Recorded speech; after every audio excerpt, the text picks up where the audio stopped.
დღეს სოფლიოს ყურადღების ცენტრში დონალდ ტრამპი და დავოსის ეკონომიკურ ფორუმზე მისი გამოსვლა იყო. ამერიკის შეერთებული შტატების პრეზიდენტმა არც თუ გასაკვირად ყველაზე მეტი გრენლანდიაზე ისაუბრა, თუმცა შეეხო სხვა არაერთ საკითხს, მათ შორის გლობალიზაციას, მწვანე ენერგიას და უკრაინასაც. მოკლედ, ყველა ამ საკითხზე სასაუბრო და ახლა პირდაპირ ეთერში ერეკლე ფოლადიშვილი შემოგვიერთდება. ერეკლე, საღამომშვიდობის. საღამომშვიდობისა, გიორგი, მოგესალმებით. ტრამპის თვითმფრინავი დროულად ჩაფრინდა დავოსში, რამაც საშუალება მოგცე, რომ დღესო ვისაუბროთ მის გამოსვლაზე და არა ხვალ. მოდი გრენლანდიით დავიწყოთ. ამაზე ყველაზე მეტი ისაუბროთ ტრამპმა და შესავლის ალბათ ეს თემა უფრო გამოგვადგება. რა თქვა ახალი? ან რა გაიმეორა დონალდ ტრამპმა დავოსში? გარდა იმისა, რომ გრენლანდიას თურმე ისლანდიაც ხვია მისი აზრით. და ისლანდიაზე ხوار ფიქრობდა მანამდე. შეიძლება საერთოდაც გრენლანდია შეცდომით არის აღმოჩენილი ამ შარში.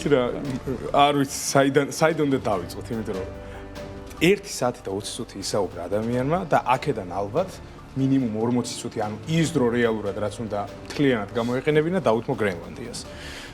ძალიან ლოგიკურად გააკრიტიკა მთლიანად დასავლეთი იმის გამო და ყველა მოკავშირე ქვეყანა იმის გამო, რომ საკმარისს არ აკეთებენ გრენლანდიის დასაცავად და გაიხსნა საინტერესო მაგალითი, რომ 2019 წელს გრენლანდია 200 მილიონის დახარჯვის დაპირებით გამოვიდა დანია გრენლანდიის დასაცავად და რეალურად იმის 1%-იც არ დაუხარჯავს, შესაბამისად ამ ქვეყანას არ აქვს ინტერესი რომ დაიცვას გრენლანდია, სამაგერად მე მინდა დავიცვა და მე უნდა კი დავიცვა კიდეცო. ოღონდ საინტერესო იყო ის და რამაც ბირჟებზე მართლაც მოახდინა გავლენა, იყო ის რომ ტრამპმა გამორიცხა სამხედრო ძალით შეჭრა, ანექსია, მარტივად რომ ვთქვათ, ალბათ ეს არ გაახარებს პუტინს, იმიტომ რომ პუტინისთვის ალბათ ეს არის ერთადერთი გზა, როგორც ხედავს ის სამყაროში კონტურების ცვლილებას.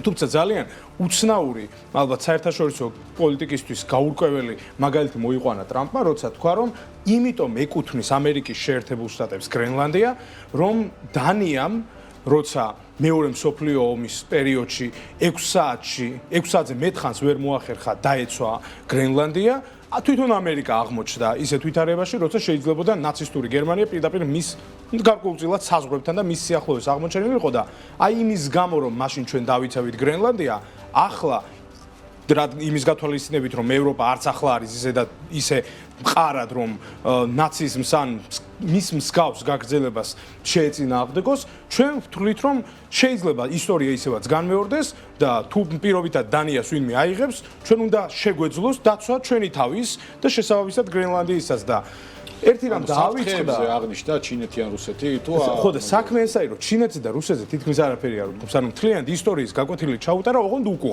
უკუღმა იმის გათვალისწინებით რომ საერთოდ დაავიწყდა რა არის ნატო.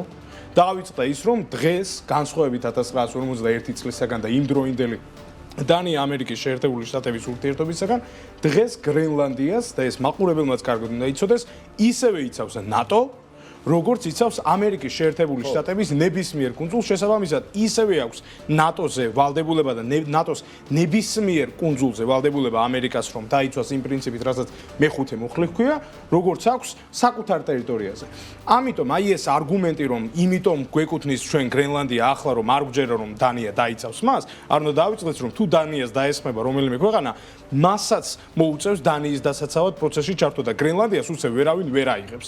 ეს არის მარტივი არგუმენტი. ხო, თან რაღა გრენლანდიის დაიცვებს აღებას თუ არ ვიცი, ალბათ დანია გონია მაინც და მაინც თავარი სამიზნე. რა თქმა უნდა, აქ აღნიშნა რომ სტრატეგიული ინტერესია ამერიკის შეერთებული შტატების და მსოფლიოსი, ის რომ ეს ზონა იყოს ამერიკის შეერთებული შტატების ხელში, პირდაპირ თქვა რომ ახლავე მზადვა რომ დავიწყოთ მოლაპარაკებები, არ გამოიყენებს სამხედრო ძალას, თუმცა თუ ნატოს წლების განმავლობაში ამერიკის შეერთებული შტატების მიერ გაწეული დახმარებისთვის სანაცვლოდ გრენლანდიას არ მოგცემთ, ამას ჩვენ დავიმახსოვრებთ, ოღონდ რას აპირებს იმის იქით ტარიფებზეც არ ვსაუბრია მაგ ნაწილში, რაც სხვა შორის ტარიფები არ უხსენებია და თქვა რომ დავიმახსოვრებთ თუ თქვენ გრენლანდიაზე არ დაგვთანხმდებით, ოღონდ დავიმახსოვრებთ რას გულისხმობს არავინ არ. მე დამსწრე შთაბეჭდილება რომ ცოტა შეარბილა ტონი, მიხვდა რომ თლად ესე არ გაუვა, იქიდან ევროპიდანაც ხედავთ როგორი ცუდი რეაგირება ნიშნულმა და მაკრონი შეაქო, მაკრონი დიდად არ გაუკრიტიკებია, გერმანიის კანცლერი შეაქო, დიდი ბრიტანეთის პრემიერ-მინისტრი შეაქო. მოკლედ მე მგონი მორბილებული ტონი ჰქონდა საკმაოდ მოულოდნელი. ველოდით რომ პირდაპირ იტყოდა რომ ეს ტერიტორია მე ნებისმიერი ფორმით უნდა ავიღო, თუმცა თქვა რომ სამხედრო ძალას არ გამოიყენებდა ეხლა. სამხედრო ძალას თუ არ გამოიყენებს, ევროპასაც საკმარისად აქვს ტარიფების დაწესების რესურსი, როცა საქმე საქმეზე დგება. გრენლანდიას საკმაოდ დიდი რესურსები აქვს, ეს მინერალები იქნება თუ ნავთობი თუ ასე შემდეგ შესაბამისად თქვა რომ ჩემთვის რესურსები აღარ არის საინტერესო. ერეკლი, კიდევ ერთი მნიშვნელოვანი საკითხი რეალურად არის დაკავშირებული ტრადიციულ კრიტიკასთან. ტრამპს აქვს რამდენიმე თემა, რომელზედაც სამუდამოდ შეუძლია სამარაჯამოდ საუბარი. ერთი არის ჩინეთის კრიტიკა, ჩვენ გვახსოვს რომ ზოგადად საბაჭრო ომი ჩინეთთან ტრამპმა დაიწყო თავის დროზეც და ბოლო პერიოდში ახალი ტოპ კრიტიკის საგანი არის ევროპა და კოლექტიური ევროკავშირი. რას ამბობს ტრამპი ამ ორ მიმართულებაზე და როგორ აღმოჩნდა რომ ამ ორ მიმართულებასთან ერთად ის არ საუბრობს არანაირად რუსეთის ფედერაციას, რაღაცნაირად თავს არიდებს ამ საკითხს და ერთადერთ კრიტიკის საგნად პოულობს სწორედ ევროპას ან ჩინეთს. ხო, რუსეთის და უკრაინის თემა ვახსენოთ ბარენ აქვე რომ თქვა რომ ორივე მხარე ფაქტობრივად ეთამაშება ერთმანეთს, როცა ერთი თანახმაა, მაშინ არის მეორე წინააღმდეგი, როცა მეორეა წინააღმდეგი, ერთია თანახმა, ამან დამღალაო, ეს იყო მოკლედ ნათქვამი. მეტი რუსეთზეც და უკრაინაზეც დიდად არ უსაუბრია. სხვა ფაქტობრივად არ შეხებია თქვა რომ ზელენსკის დაველაპარაკებიო, მაგრამ ისიც არ იცოდა რომ ზელენსკი იქ არ არის ახლა. რაც საინტერესოა. თუმცა ევროპის კრიტიკაზე გადავიდეთ. ევროპა გააკრიტიკა ძირითადად ენერგეტიკული თვალსაზრისით, ანუ იმ რეფორმების კუთხით, რაც ევროკავშირმა და ევროკავშირის წევრმა ქვეყნებმა და არა მარტო ევროკავშირის წევრმა, ევროპის ლიდერმა ქვეყნებმა, ნუ ამ შემთხვევაში გულისხმობ ბრიტანეთს, რომელიც აღარ არის ევროკავშირის წევრი, გადადგეს ბოლო წლების განმავლობაში. უპირველეს ყოვლისა, ის ამახვილებს ყურადღებას იმაზე, რომ თუნდაც გერმანიის მაგალითზე 2017 წლიდან დღემდე 22%-ით არის შემცირებული ენერგეტიკის გამომუშავება, რაც ცხადია უარყოფითად აისახება მას სხვაზე დამოკიდებულს ხდის და ამ კუთხით კანცლერი მერცი შეაქო რომ მერცი მსჯერა რომ ის იმიტომ არის ახლა კანცლერად დარჩეული რომ ეს საკითხი მოაგვაროსო და მიაბრალა თავიდან ბოლომდე მერკელს და იმ პერიოდს რომ აი ეს ზოგადად ენერგეტიკული ყველა იმ როცა გაიზარდა რუსეთზე დამოკიდებულება ალბათ ხო ეს ერთი ნაწილი იყო და მერკელს მიაბრალა ფაქტობრივად ნაწილობრივ ეს საკითხი მემარცხენეებს ტრადიციულად რა თქმა უნდა ცალკე დიდ ბრიტანეთს მოუწოდა რომ ჩრდილოეთით გაიხედეთო და თქვენს ჩრდილოეთით რა ზღვაც არის შესანიშნავი ენერგეტიკულ რესურსებს ფლობს და რატომ უნდა ხარჯოთ თქვენი რესურსები აი მწვანე ენერგიაზე რომელიც რეალურად არაფერს არ გაძლევთო ეს იყო ძალიან საინტერესო ნუ აქ საფრანგეთიც გააკრიტიკა მთელი ევროპა გააკრიტიკა და თქვა რომ ჩინეთიო რეალურად არაფერს არ აწარმოებსო მარტო ყიდით ძვირადღირებულ მწვანე ენერგეტიკის აი ამ გამომამუშავებელ